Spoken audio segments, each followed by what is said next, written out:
How you all doing out there? Thank you.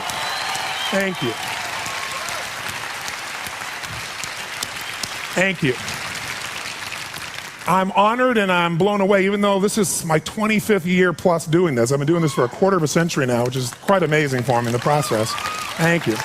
And I've had the privilege now of working with more than 3 million people live in events from more than 80 countries around the world. So at this stage, I got to tell you something. I could be an idiot and I would know that there are certain patterns that cause people to be fulfilled, to be happy, to fit, to be strong, to feel alive, to be vibrant, to have passion in their life, to do well financially, but even more importantly, emotionally, psychologically, spiritually, in their health and their relationships.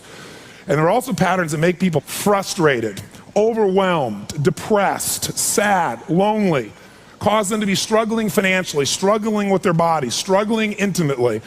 And those patterns, they're not because there's something wrong with somebody, it's because of a pattern that we're doing. And I've spent a quarter of a century of my life basically studying the most successful people in the world and the most challenged, and figuring out what's the fastest way to create a change in basically developing the one thing that all people have in common who succeed. They're leaders. This is a leadership program. Because I don't care what style you are, I don't care if you're a mom, if you're a great mom, you lead your child, you're not led by your child.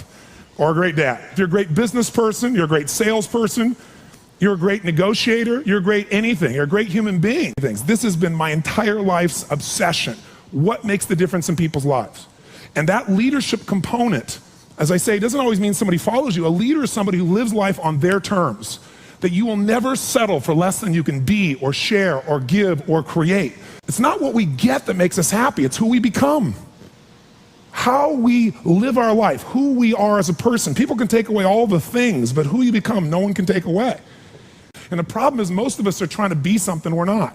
And it isn't so much about change, about changing yourself. The change happens when you be yourself. Know thyself, that's the hard part for most people, and then be thyself. Because most of us in our lives, out of our desire for respect or achievement or love or connection or something, we've been trying to be the way we think we'd have to be in order to get that love, respect, appreciation, whatever it is we've been after at some unconscious level.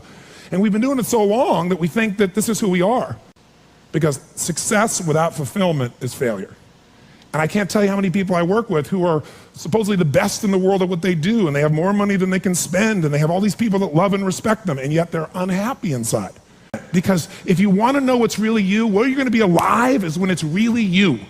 And you may even think you know who you are because you've been living a certain way, but I'll tell you how you'll know. You'll feel euphoric, you'll feel strong, you'll feel unlimited, you'll feel free.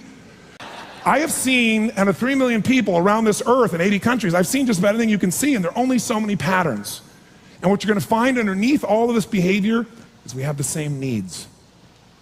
There are 6 human needs we're going to review tonight. When you understand what those needs are and which ones you're focusing on, you start to understand why people do the crazy things they do, including you and I. And you begin to understand, hey, there might be a better way to meet my needs, and I don't have to get caught up in this game of stress and frustration and upset, or I could really help this person I care about, because I could see what's really going on. Part of what we want to accomplish here as leaders is we want to become practical psychologists. We want to understand what's really going on so we can help, so we can make a difference, so we can transform. So yes, of course you can do better in your business, because the more you understand about what people need and want, the greater you're going to be, the better manager, better leader, the better mom or dad, the better friend. And there's a better you that's available when you understand what's driving you. But most of us are running patterns over and over again, and we want to free that up. To free it up, we got to break the pattern. We got to do things that are different. So we're going to do something different. I'm not here because I believe in positive thinking. If you think that's what I believe, you don't know much about me. I'm not one of those people that believes you're supposed to go to your garden and chant, there's no weeds, there's no weeds, there's no weeds, there's no weeds. There's weeds right there. All right, that's what I believe. Here's what I believe. I believe that if you really want to be effective, you got to tell the truth.